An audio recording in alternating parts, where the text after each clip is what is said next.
प्रेक्षक हो नमस्कार। उत्सव हे भारतीय संस्कृतीचं प्रधान अंग।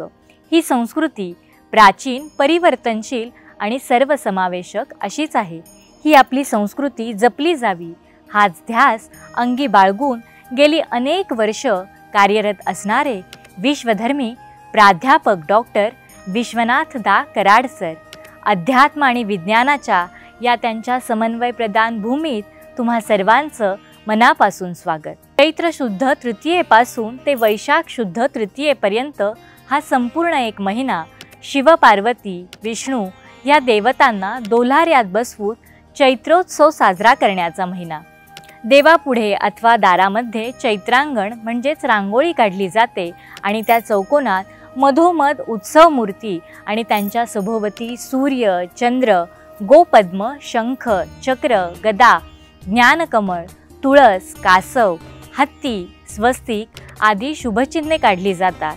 या चैत्र गौरीचं वर्णन असलेली कविता ऐकूयात आजच्या भागातून ज्योतिताईंकडून।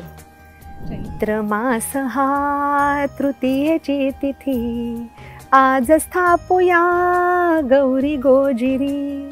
सजवू पाळणा देव्हाऱ्यामधी, झुलवू गौरीला गीत गाऊनी। पार्वती तुझी गोड मूर्तती, राहो लोचनी अतिव भाग्याची। माहेरी आली आज लेकती, स्वागता तिची माय चौकटी। लेपुया तिला लेप चंदनी, हळदी कुंकुम लावूया भाळी।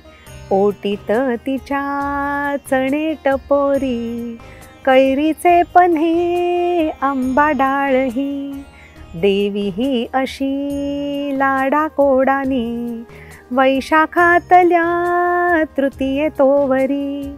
मास हा असा घराघरातुनी, भरभराटीचा मोद तो मनी।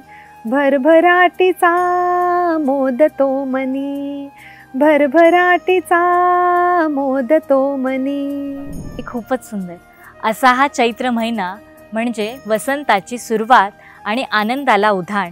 याच आनंदात असेच रममाण होऊयात आणि पुढच्या भागात पुन्हा भेटूयात। ज्योतिताई, तुम्ही इतक्या सुंदर कविता सादर केल्यात त्याबद्दल तुमचे मनापासून आभार। नमस्कार।